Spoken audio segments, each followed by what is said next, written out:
The first thing that struck Leighton Mills when he arrived at Pinewater Ridge was the silence. Not the absence of sound, exactly. There were birds, the low breath of wind threading through the trees, and the distant burble of water gently moving against the rocky edge of the lake. But it was a different kind of silence than what he'd known before. It was intentional, willed, almost heavy in how it invited stillness. After 15 years of contracts, overseas consultancy, and urban entanglements, Leighton had stopped needing company the way other people seemed to crave it. What he wanted now was not peace, but space. The kind of space where every sound was your own and every echo answered to no one else. When he purchased the land, it wasn't out of a romantic notion of living by the water. It was calculated, just like every decision he'd made since leaving the institutional weight of his corporate infrastructure work behind. The lot was slightly uneven, sloping toward the lake, and had once belonged to a now defunct commercial fishing operation. But more importantly, it included two things no one else in the community seemed to notice: a recorded easement granting full water access across the northern bend, and a clause in the original land deed allowing for the establishment of floating residential structures. To most, it was just a forgotten patch of forest beside a lake. To Leighton, it was leverage, undervalued, overlooked, and loaded with possibility. Within 6 months, the floating home was complete. Built off-site and transported in segments, the structure wasn't flashy, but it was beautifully engineered. A compact solar array, a self-correcting ballast system, a shallow draft hull, and interior fittings designed for year-round living. The aesthetic was clean, Japanese-inspired minimalism. Timber slats, white metal railings, and glass walls facing the lake that caught the morning light just so. The locals referred to it as that Zen raft, half-jokingly, half-resentfully. It didn't look like it belonged in a place where most people still clung to vinyl-sided cabins and year-round Christmas lights. Leighton never introduced himself at the community meetings, though he did respond politely when someone waved or muttered a greeting at the local hardware store. He wasn't unfriendly, he was just uninterested. He didn't attend barbecues, didn't ask for tool loans, and didn't play the passive game of subtle small-town politics. He kept to the margins, and it worked. For a while. Things changed the morning he shifted his mooring. Initially, the houseboat had rested well within his recorded water access zone, in a small cove south of the main body of the lake. The water there was deeper, cooler, but shaded. In early spring, once the ice receded, algae growth and insect bloom made the South Cove unpleasant. He relocated, not far, just 50 yards toward the central bend, near an unclaimed shore with a better crosswind. It was technically still within navigable limits and clearly outside anyone else's property lines. But the move was visible, and visibility in Pinewater Ridge was invitation for judgment. 2 days later, he received a letter, not official mail, not stamped or signed or even folded with care, just a sheet of printer paper slipped into a manila envelope, taped to the access gate near his supply dock. Houseboats are prohibited on Pinewater Lake. Please relocate your vessel. Failure to comply will result in further action. No signature, no date, no authority cited, just bold font and vague threat. Leighton stared at it for a long moment. Then he folded it once, placed it in a drawer beneath his kitchen sink, and thought nothing more of it. Until the next week, when his anchor line went slack overnight. It didn't snap, nor had it come loose naturally. The line had been cut, clean, precise, and just below the waterline. Not the work of a novice. The platform had drifted nearly 3 meters off position before the automated stabilizers caught the imbalance and compensated. No damage was done, but the implication was clear.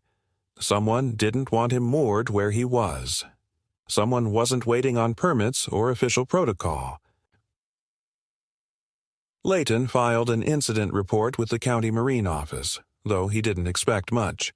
He wasn't naive enough to think the local sheriff's department would launch an investigation over a severed rope. But it was a formality, a paper trail. That same afternoon, he contacted his legal counsel in the city and requested a property title review and a boundary revalidation. He wanted copies of everything: the easement, the access rights, the historic survey maps, even the environmental impact assessments from the 1990s. Nothing would be left ambiguous. That evening, he replaced the anchor himself, this time with steel cable and a locking pin setup that required specialty equipment to undo. He also installed a discreet sonar buoy, a leftover tool from his time in the field. It wouldn't record video or audio, but it would log proximity alerts and underwater motion vectors. It was, in essence, a warning system for intrusions. The following night, it triggered at 3:11 a.m. Layton watched the display on the console, saw the small alert blink twice, then go silent. Nothing further. The next morning, he found nothing. No evidence, no disturbance, just a cold smear of oil on the water near the bow. A trace amount, too little to report. But it told him what he needed to know. This wasn't a misunderstanding. It was an encroachment, and it was deliberate. Still, Layton didn't retaliate. He documented. He gathered. He kept every piece of mail, every passive-aggressive note taped to his dock. He tracked fuel usage, wind drift patterns, water levels, anything that could be used to frame him later for code violations or water obstruction. He wasn't interested in a war, but if one came, he would not be the one caught unprepared. Then came the meeting request. A woman named Vivian Kendall reached out, identifying herself as the acting chairperson of the Lake Preservation Committee. She invited Layton to an informal discussion about appropriate water use practices and community harmony. The tone was syrupy, over-rehearsed, and fundamentally hollow. He declined, citing prior engagements. She sent a second message. This one was less courteous, more assertive. Phrases like formal expectations, alignment with established standards, and potential enforcement measures made an appearance. Layton replied with a single sentence: "Please direct all correspondence through my legal representative." He included the firm's contact. The silence that followed lasted 9 days. On the 10th, he woke to find a metal stake hammered into the shoreline 20 feet from his mooring. Attached to it was a laminated sign: "Navigation Barrier Installation Pending. Authorized by LPC." Again, no date, no permit number, no seal. Just bold black text and territorial bravado. It was at that moment Layton decided not to respond with more letters or meetings. Instead, he opened the file his lawyer had sent over and looked again at the parcel map. There, just above the bend, was a triangle of land labeled Commercial Excess. No longer under county oversight, marked for auction but unclaimed for over 4 years.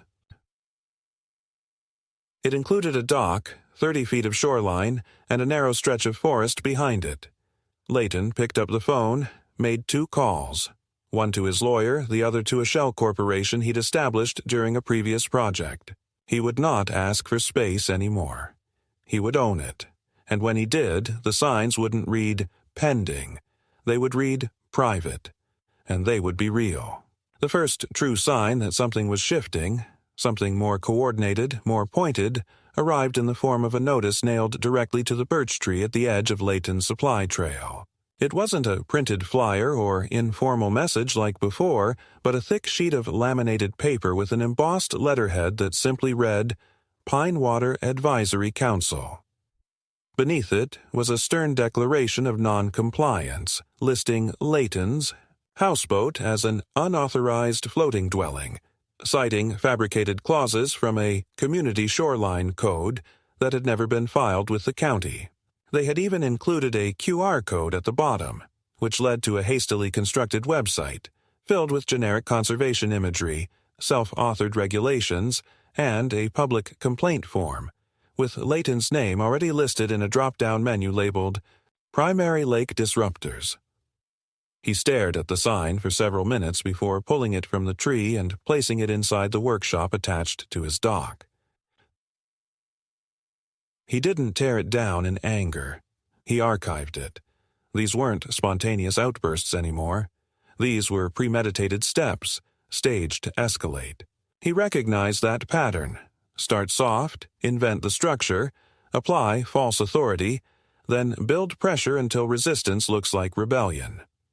2 mornings later, a uniformed courier delivered a thick envelope to the floating home's mooring gate. Inside was a cease and desist letter signed by the council's legal proxy, an independent law office based not locally, but 2 counties away. The letter cited Layton's barge as a visual and environmental hazard and ordered its removal from the lake within 10 business days. It threatened civil action and enforcement in collaboration with local enforcement agencies, yet nowhere did it list an ordinance number, nor any actual legal statute under which the demand could be justified. Layton's attorney, Robert Keene, reviewed the letter that same afternoon. His response, returned certified mail within 24 hours, was brutal in its precision. He outlined the legal boundaries of Layton's water rights, the legality of the vessel's registration, the fraudulent nature of the council's website, and the complete lack of jurisdiction the council had over the publicly accessible waters of Pine Water. He closed the letter with a warning. Any further attempts at false legal intimidation or implied enforcement would be considered harassment and reported to the county ethics board. Layton expected this to tamp things down, or at least stall them, but it had the opposite effect. 3 days later, Layton returned from a brief trip to the nearby town supply store to find the dock covered in coarse gravel, the kind used in construction haul-outs. Dozens of fresh tire tracks led from the nearby trail access road to the shoreline, ending in deep gouges along the wet soil. Someone had backed a utility trailer into the path and dumped a load of building material right on the shared launch area. Worse, they had begun installing what appeared to be precast concrete pylons along the shoreline, half-buried blocks marked with red surveyor's tape and steel rebar.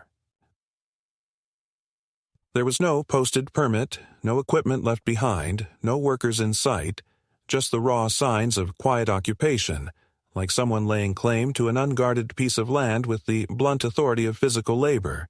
Layton took photos from 3 angles, then called Robert again, who advised him not to touch anything, not to engage, but to contact the county zoning office immediately.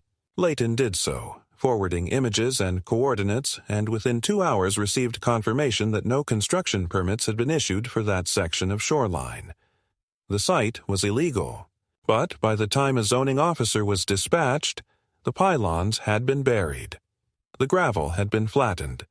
Whoever had moved in had covered their tracks with the precision of someone who knew how slowly public systems moved. When the officer arrived, she took notes, muttered something about gray areas in lake access law, and promised a follow-up. Layton thanked her, though he saw in her face what he already feared. This wasn't going to be stopped with a single report. This would take time, and the people pushing were counting on inertia. That night, Layton stayed up watching the tree line through his side windows. He didn't install new security lighting. He didn't want to escalate, didn't want to fall into the narrative of the paranoid outsider, but he did set the sonar buoy to active recording mode. Around 1:47 a.m., it picked up water disturbance again. Not heavy. Small, rhythmic, like a rowboat.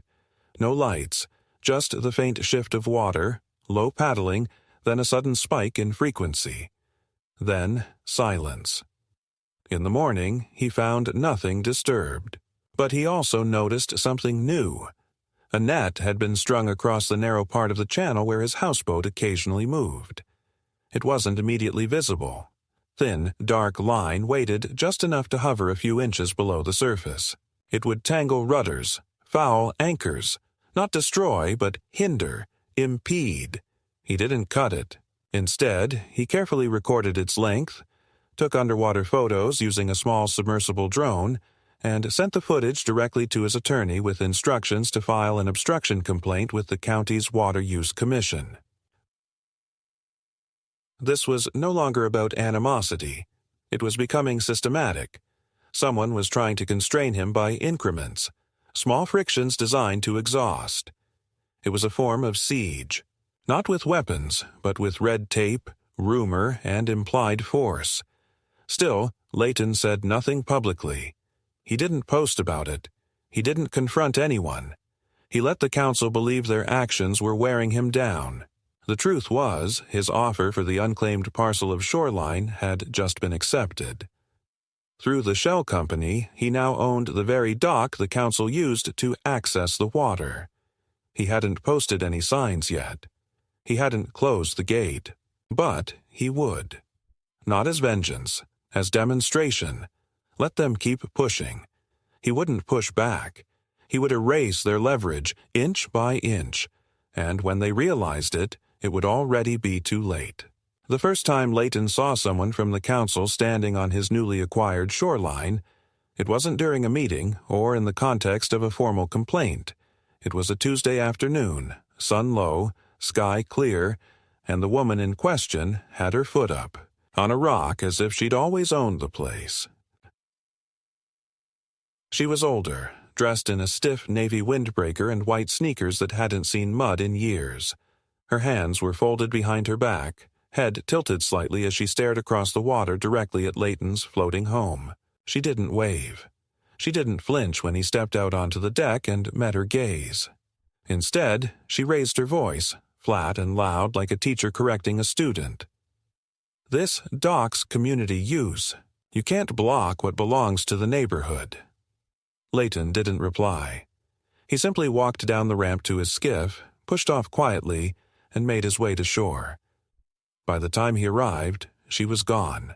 But at her feet was a folded paper sign, staked into the ground with a bent gardening trowel. It read, in marker, "Dock relocation required." No name, no seal, no weight. The escalation was subtle at first, like a growing shadow. One morning, the access code to the shared road that passed by his inland tool shed suddenly stopped working. A small keypad had been installed on the gate overnight, replaced by a new system managed by the council.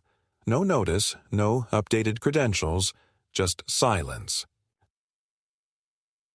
When he contacted the registrar of the road's oversight group, they informed him that the road was still technically private, but usage rights for maintenance had been delegated through a legal agreement with the council's infrastructure committee. Layton's name had not been included in the updated list of approved users, though his deed predated the transfer by 3 years.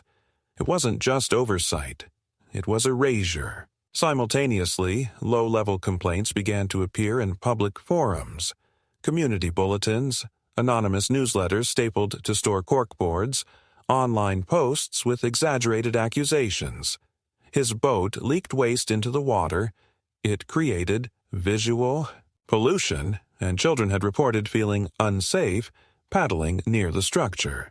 There was no evidence, of course, just the sort of claims that worm into conversations, half-whispered and coded in performative concern. At the small grocery market near the edge of the town, Layton noticed people stopping their conversations when he walked by. The cashier, who used to nod curtly at him now, gave exact change without a word. Small shifts, small signs, but cumulative, precise. He'd seen these tactics before, not in neighborhoods but in professional circles where competition masked itself as etiquette and sabotage came wrapped in policy memos. But Layton wasn't playing to win affection. He was building a record. Every bulletin was photographed, every claim archived, every public claim answered only through quiet, formal response. His attorney filed a restraining clause on the dock property, legally prohibiting gatherings of more than 5 people within 10 meters unless approved by the title holder. He also issued a quiet notice through the county's civil enforcement branch. Trespassers on the property would be recorded and prosecuted if repeat violations occurred. Again, no threats, just structure, just law, just boundary. This didn't go unnoticed. One morning, Leighton found a half-burned flyer wedged between the deck planks of his skiff. It had once been brightly colored, likely a poster for one of the council's meetings, but across the front someone had scrawled in block marker, "You're not wanted." It wasn't original, but it was personal. He didn't keep this one. He incinerated it in the wood stove that heated his water tank, fed the ash to the composting basin, and moved on. They wanted a reaction. He gave them absence. Then came the interruption. It happened at 4:12 in the morning. He awoke not to sound, but to the absence of it. His stabilizers weren't humming. The ballast auto-compensation was off. He stepped out into the darkness, pulled on his boots, and walked the deck in silence. That's when he saw it. The houseboat had shifted. Only slightly, barely more than a foot, but the mooring lock had been tampered with. The steel line that had replaced the original rope was bent, not snapped, but warped at a weak point as if someone had tried to torque it out of place with tools. Not enough to break it, just enough to disable the automated anchor detection. Leighton didn't shout. He didn't search the woods. He turned on the house's data capture system and reviewed footage from the sonar and thermal sensors. Just after 2 a.m., a kayak-shaped heat signature had moved across the waterline, paused near the mooring point, then slipped away. No ID, no clear image, just the soft ripple of intent made visible. The next day, Leighton visited the county office, not to complain, but to submit an expansion request. He was going to widen the perimeter of his dock zone, not physically, but legally, using the edge of his new shoreline parcel as justification for increased buffer zone protections. The council would have to file a petition if they wanted to approach the water via his segment now. Let them talk about community. He was claiming the only slice of it they hadn't walled off with favoritism and vanity projects. The retaliation came swiftly. By the end of the week, his mailbox had been deregistered. Not removed, not tampered with, just unlisted. Packages were returned to sender. Utility confirmation letters bounced. When he inquired, the county clerk's office noted that a form had been filed suggesting the address had been vacated. It wasn't sabotage. It was bureaucracy weaponized. The form had been signed with a name Leighton didn't recognize, but it passed initial verification because it had been processed through the council's internal update request queue, a loophole rarely used, typically reserved for elderly relocation. That was the point Leighton stopped treating this as a passive defense. Not because he felt threatened, he didn't, but because it had become clear that the council wasn't simply attempting to pressure him. They were attempting to erase him. From maps, from paper, from the lake. So he responded in kind. The next week, he filed an addendum to the legal structure of the shell company that now owned his dock and shoreline. It was no longer just a holding company. It was now a licensed private watercraft support entity, with the right to manage exclusive mooring agreements, floating residency permits, and aquatic access passes. He posted a physical sign at the entrance to the trail leading down to the water. Private dock zone. Entry by agreement only. No threats, no names, just policy. Real, legal, defensible. Then he filed a notice with the county planning board that the parcel was under consideration for phase development. An eco-studio platform with open visitor days, operated by appointment. He knew the council would see the filing. He knew it would hit them like a thunderclap, because they'd spent years posturing over environmental stewardship, community space, and regulation.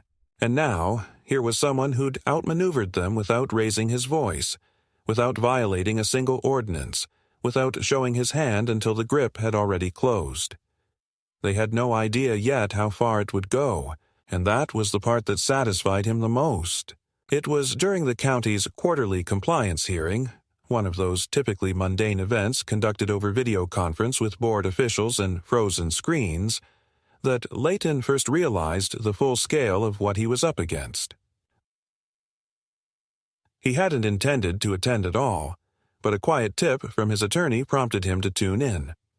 Robert had simply said, "There's a proposal being slid in late. I think it concerns your lake." The session moved slowly, most of the attendees disengaged until, buried deep in the agenda under Proposed Aquatic Preservation Adjustments, a familiar name appeared: the Pinewater Advisory Council. The title of the submission was innocuous: Establishing Environmental Buffer Zones in Residential Lakes. But the language within was anything but. The council was attempting to introduce a motion that would allow designated lake management boards the authority to enforce proximity restrictions on structures within 50 feet of any community shoreline, citing long-term shoreline erosion and disturbance to migratory species. Of course, no peer-reviewed data was presented. No ecologist signatures. Just vague citations of internal environmental assessments and a digital slideshow filled with carefully selected drone images of the lake, including one that featured Layton's floating home, slightly zoomed, slightly crooked, and unmistakably highlighted in a red box. He muted the call, leaned back in his chair, and stared at the screen.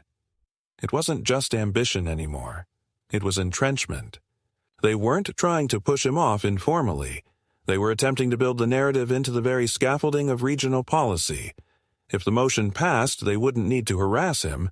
They'd have law on their side. But motions like this, especially ones rushed into hearings without full community review, required more than performative concern to pass. They needed credibility, expert opinion, public support, which they didn't have, at least not yet. Layton didn't speak at the hearing. He didn't raise objections or unmute to challenge the proposal. He watched, listened, took notes, and when the hearing closed with a vote to table the motion pending further verification and a mandatory 30-day review period, he made his next move. Not through confrontation, but through exposure. That same afternoon, he filed a request for public disclosure on all documents submitted with the council's proposal. Then he forwarded the request to a contact in the Regional Conservation Oversight Group. Not a friend, but someone he'd once collaborated with years ago on a water usage study. What returned to him 3 days later was telling. There were no scientific assessments. The internal evaluations were self-authored spreadsheets, diagrams pulled from outdated topographic maps, and opinion letters written by the same 2 council members under different letterheads. The red box drone photo had been taken by a freelance surveyor hired without license, operating under expired credentials. Robert compiled the findings into a brief but lethal summary document and submitted it to the county hearing registrar with a quiet footnote. Possible misuse of procedural channels and unverified environmental claims under the guise of civic regulation. It didn't trigger an investigation outright, but it cast a shadow long enough to delay any momentum the council had hoped to build. Still, Layton knew this wasn't the final battle. Delay wasn't victory. It was a pause, a reset. He had something more permanent in mind. He didn't call a press conference, didn't film anything. Instead, he scheduled a private consultation with the county's parcel division office. Quietly, through his shell company. The conversation was brief. A permit review, a zoning clarification, and then the final question.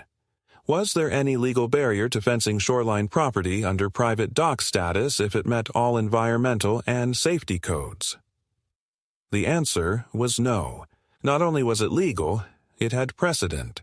Old lakefront estates had done it years ago before the council formed, and their rights had been grandfathered in. If he built it within setback limits, met visibility codes, and didn't obstruct navigable water, he could post physical restriction signage and legally control who accessed the land and any platforms moored to it. By the end of the week, the surveyor he hired marked the limits of the parcel with biodegradable flags and ground stakes. He wasn't building anything yet. He was framing the concept, the presence, the inevitability. Then came the unexpected shift. On a Friday afternoon, as rain blew in low and cold from the west, a man in a clean windbreaker and new hiking boots appeared near the edge of the Layton shoreline.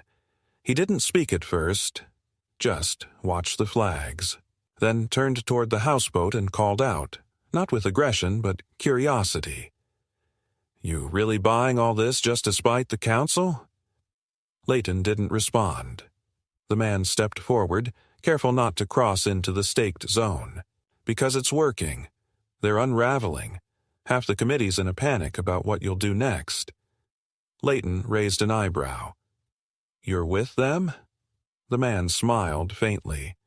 "Not exactly. I helped build their website. Thought I was doing design work for a conservation group. Then I started getting notices that my work was being used in lobbying briefs. No payment, no transparency." Layton said nothing, just gestured to the edge of the flags.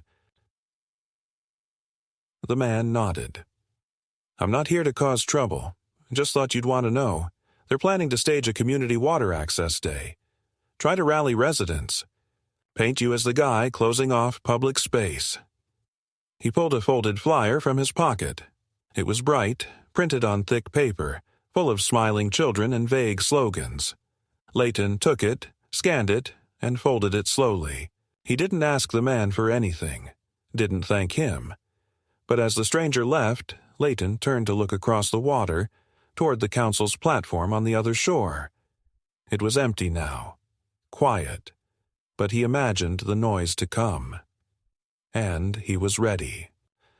The morning of the so-called Community Water Access celebration was bright, too bright in a way that felt staged.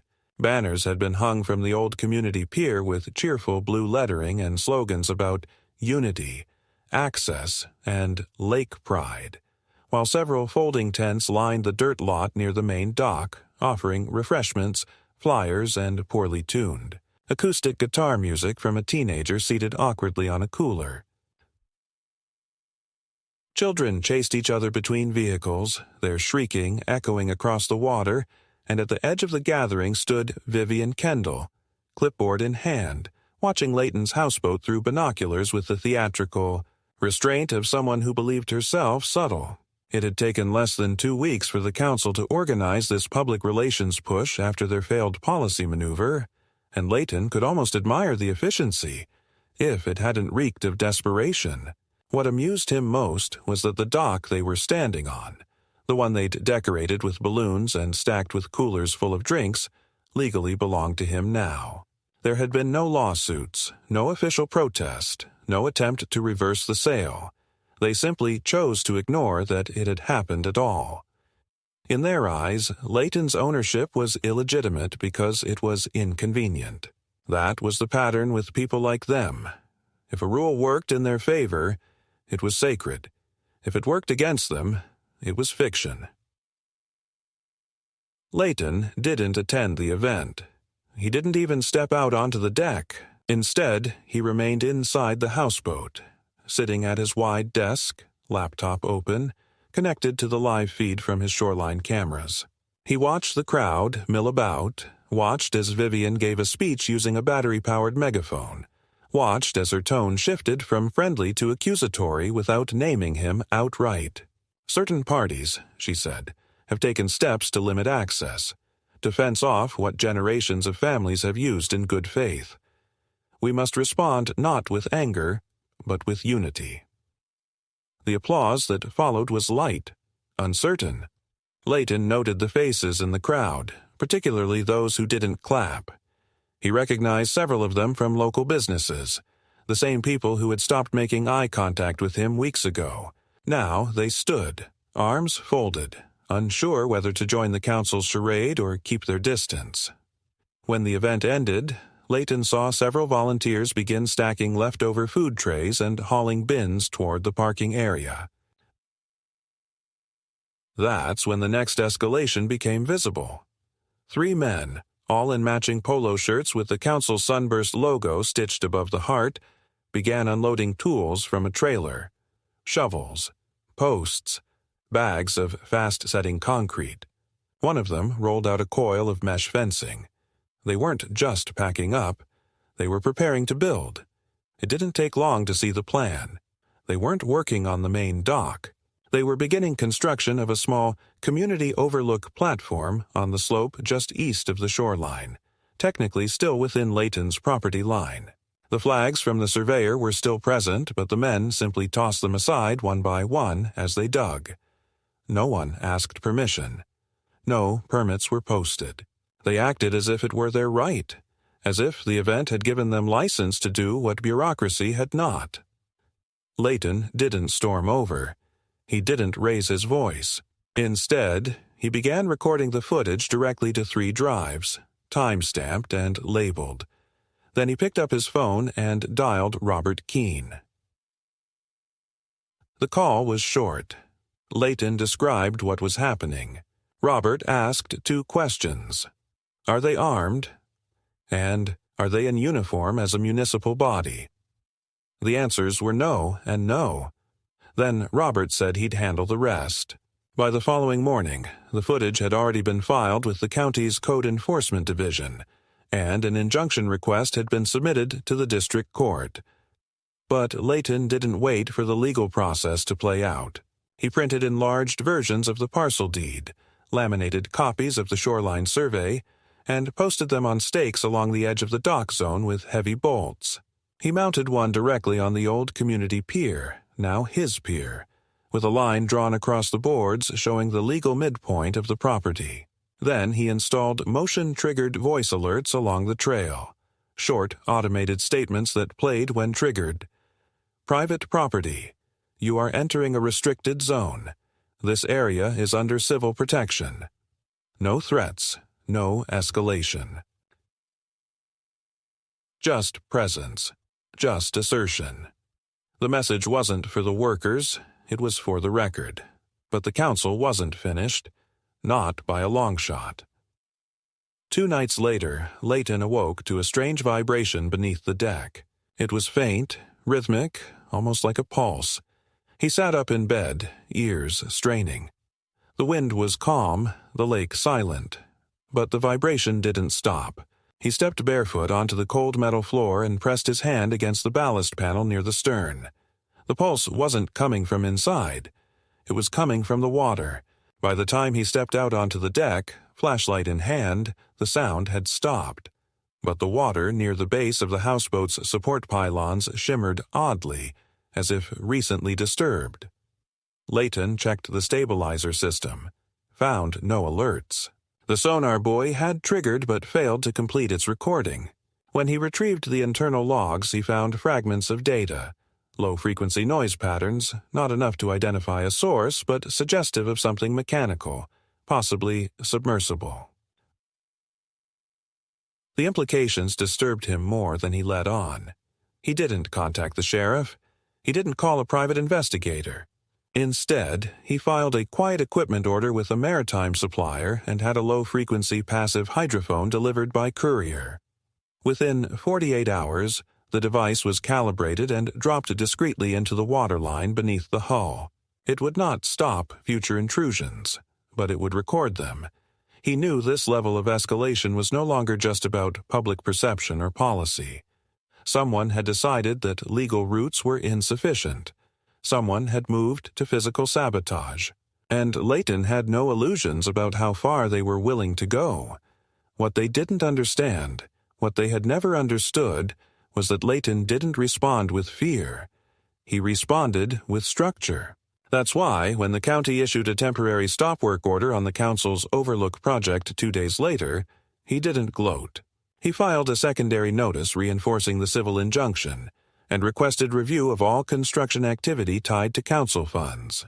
So, the following week, local media, without Layton's involvement, published a brief piece about unauthorized construction on disputed shoreline. It wasn't a hit piece, it wasn't even aggressive. But it included quotes from county officials, details of parcel ownership, and, most importantly, an image of the platform fencing being dismantled under supervision. The council issued no statement. Vivian was conspicuously absent from public events. Layton remained quiet. But in the silence, he authorized the next phase of development on his parcel. A formal dock renovation with seating platforms, kayak slips, and a solar-powered utility post. All legal, all approved, all visible. Then, finally, he posted the sign. It was simple, large white letters on a weather-treated black panel. No access, private shoreline under enforced easement. No names, no threats, just finality. The council, once vocal, fell quiet. But Layton didn't believe for a moment that they had given up. They had simply changed tactics. And the worst was still coming. The envelope arrived just after midday, delivered not by the usual courier van but by a suited individual who left without a word. It bore no markings beyond the return address of the state's Department of Environmental Quality and weighed heavy in his hands, thicker than expected, heavy with intention. Layton opened it slowly, already knowing it was another move. Not random, not reactionary, but carefully planned. The type of maneuver that masquerades as oversight. Inside, the formal complaint was laid out over 15 pages, dense, technical, and draped in performative concern. The accusations weren't emotional this time. They were systemic. His floating home was allegedly disrupting sediment flow, reflecting light into migratory bird paths, damaging submerged ecosystems, violating a list of compliance standards that bordered on absurdity, even citing psychological strain inflicted on nearby residents due to what they described as territorial signaling. He read the phrase twice before folding the packet closed and sliding it onto his desk. Then he called Robert. Robert's response was efficient and unsurprised. This, he said, was expected. The council had failed to move him through municipal games, so now they were reaching upward into state-level apparatus, hoping for procedural paralysis.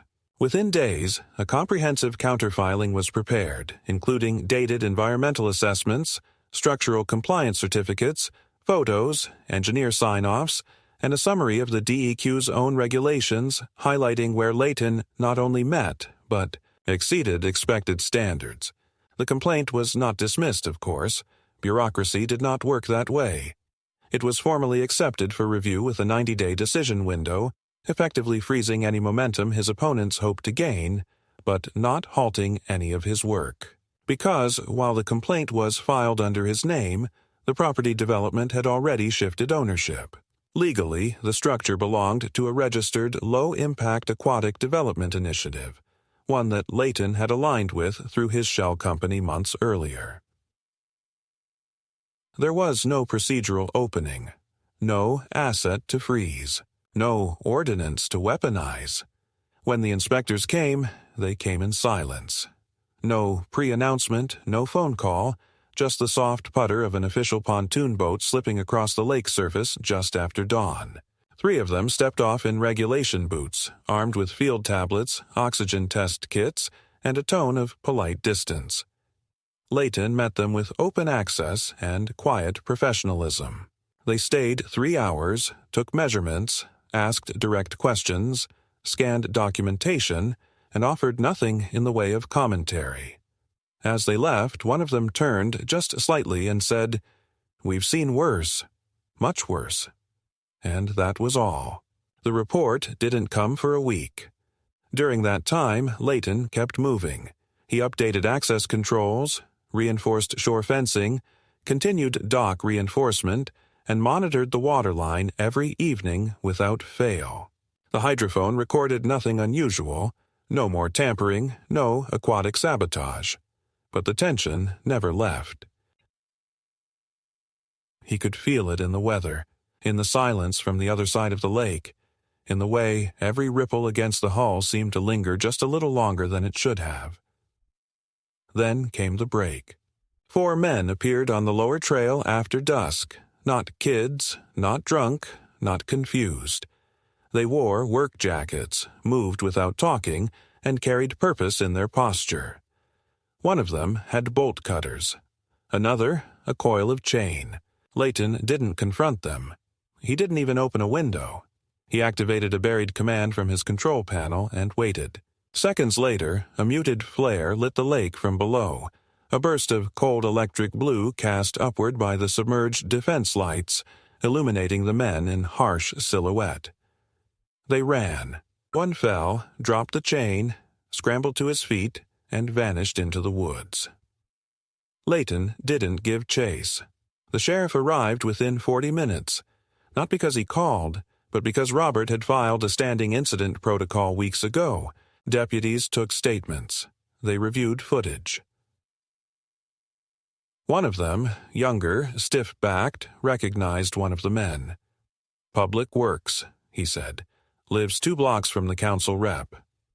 Layton said nothing. He didn't press charges, only instructed Robert to issue letters of liability with evidence attached and warnings documented. Then the report came. The Department of Environmental Quality closed the complaint. No action required. No violations found. Layton's floating structure, solar outputs, and shoreline modifications were declared compliant with current law and noted as exemplary in environmental mitigation. The council issued no public response. Their silence was confirmation. Layton wasn't satisfied with defense. He moved to offense.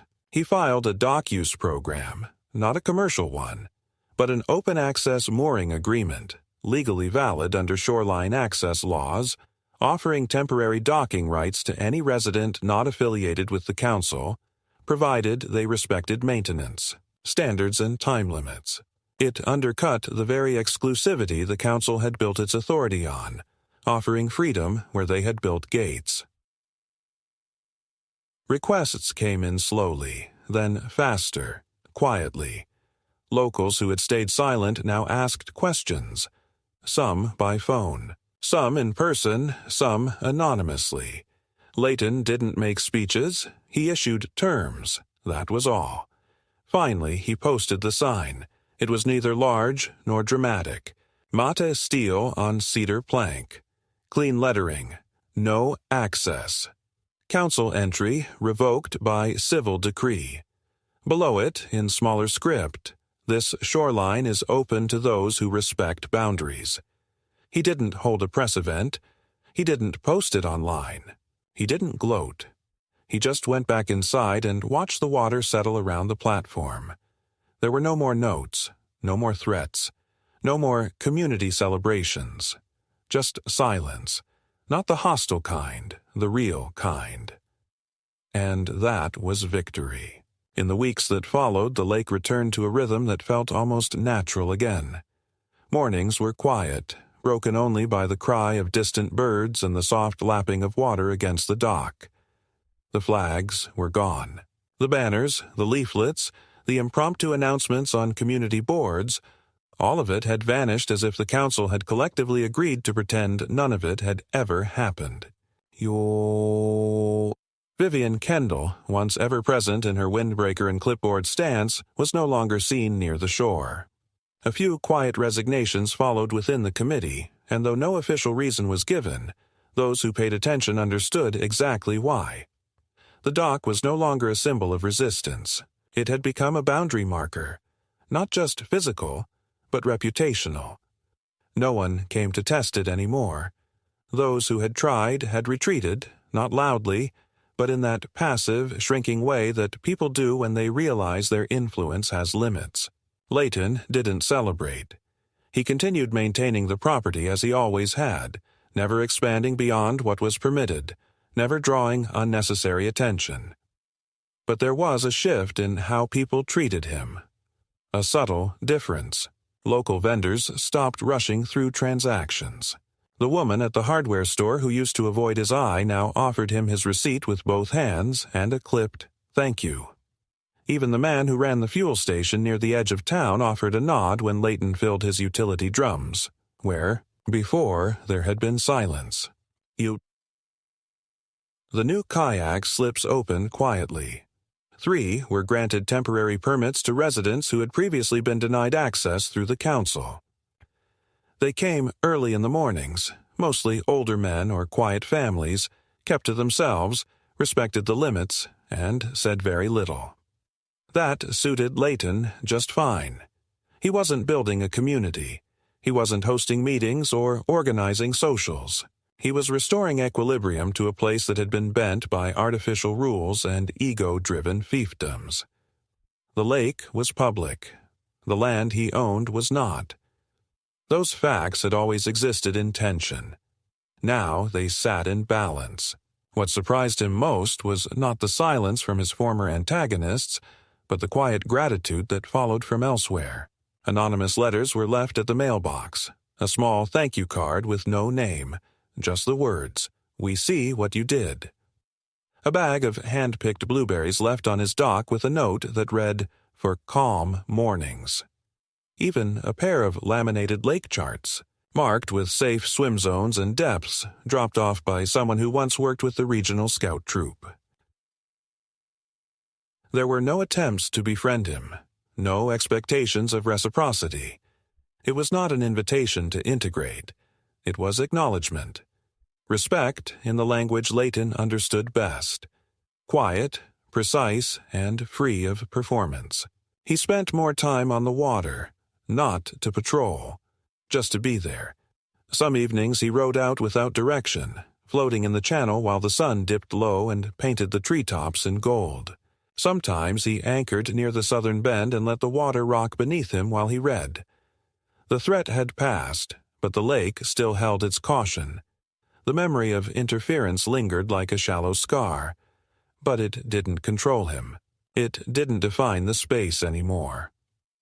Eventually, Robert called to tell him that the final easement adjustments had gone through. All previous disputes were closed. The development title was secure. The record was clean.